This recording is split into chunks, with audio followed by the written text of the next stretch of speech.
religious denomination that I visited was Catholic, specifically St. Augustine Roman Catholic Church in Union. I've lived in Union my entire life, and I've never previously been aware that my small town even had a Catholic church. And I was also surprised to find out that a former co-worker of mine was a member of the church, and she actually allowed me to sit with her during the service, and she answered a lot of my questions that I had about it. The church is extremely small and only holds a maximum of about 50 people. During the service that I went to, however, there were about 25 people worshiping. I felt extremely welcome throughout the entire service. Members shook my hand and they told me how glad they were that I was there, and they were very warm. So when you first enter the church building, you're expected to dip your fingers into a small dish of holy water, which you see in the video, and make the sign of the cross, which, if you're unfamiliar, that's moving your hands from your forehead to your chest to each shoulder. And this signifies the Father, the Son, and the Holy Spirit. So after you put the holy water on yourself, you must acknowledge the altar at the front of the church by kneeling and bowing your head. And then before sitting in your pew, it's expected that you sit on your knees and pray. So the pews at a Catholic church, they're designed with pads for your knees so you can pray more comfortably. Because kneeling during the church service happens a lot. So you can see in the picture the little pads that come down, and that's what you kneel on and pray on. So the worship service in a Catholic church is meticulously planned out, and it's highly ritualistic. It's designed so that every Catholic church has the same worship experience, no matter the location. So the worship service follows according to the week in the year. For example, the service that I experienced, it was the 12th Sunday in Ordinary Time. So each Sunday has specific Bible readings and songs that correlate to each other. So next I'm going to play music from the worship service that I went to. Usually a music leader sings parts and then allows the congregation to respond with their parts of the song. So much of the Catholic worship service is actually designed in this way, where the father or the worship leader, they say a song or a prayer or a reading, and the congregation is expected to respond with their part. A lot of times they say Amen or Thanks be to God, and there is really no spontaneity from either the father or the congregation.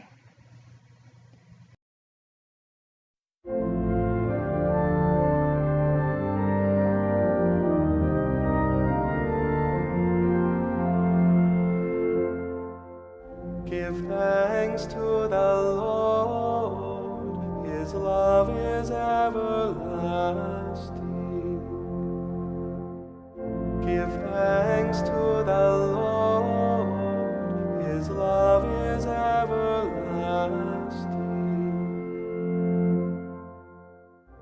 They who sail the sea in ships, trading on the deep waters, these are the works of the Lord, and His wonders in the abyss. Give thanks to the Lord, His love is everlasting.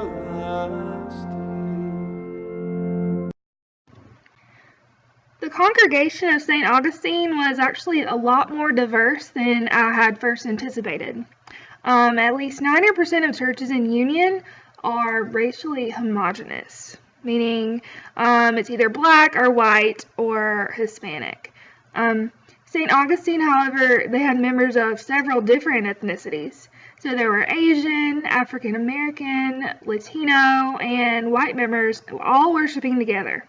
The church does not deliberately try to increase racial diversity, but since it's the only Catholic church in Union, all Catholics, no matter what their ethnicity is, they must either choose to worship together or choose another church out of town. The leadership of this church is composed of a father, who is essentially the leader or the preacher, and deacons, all of who are male. The father leads the Mass and much of the worship service, and he also follows up Bible readings with the same reading said in Latin, which is beautiful if you've never heard it. The deacons assist with Mass and Bible readings, and church leaders are distinguished by wearing attire seen in the image. They're called full vestments. Although about 50% of the congregation at St. Augustine is female, there is no female leadership at this church. There was, however, a member of the congregation who was a woman. She was chosen to read a passage from the Bible in front of the church. It was part of the readings for the 12th Sunday.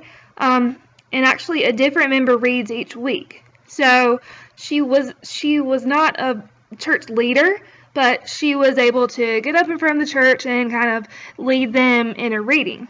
So female leadership is still a controversial topic within the Catholic Church as a whole, especially with the Pope.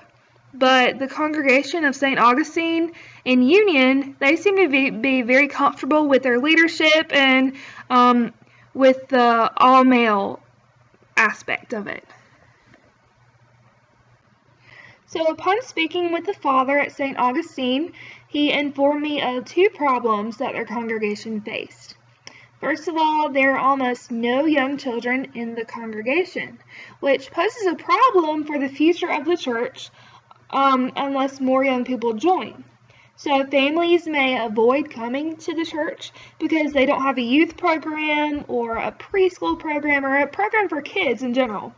So as the congregation gets older, there simply won't be enough young people to carry on the services.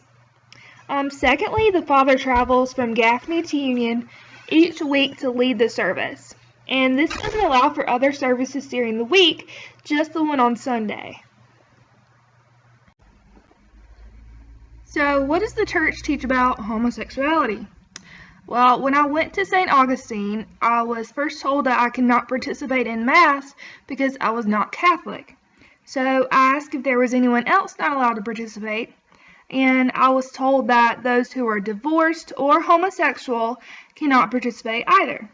So when talking to the father, however, I was told that although they cannot participate in Mass, just because of the Catholic doctrine, both groups are always welcome in the congregation. Based on the impression from this visit, I would feel very comfortable as a member of this congregation. The members of the church were very welcoming and warm, and I grew up in a Southern Baptist church, however, so the rituals associated with the worship service would take quite some time to get used to. But all in all, this was a really beneficial experience, and I'm really glad that I was able to learn more about the religion that is actually so important in my own community.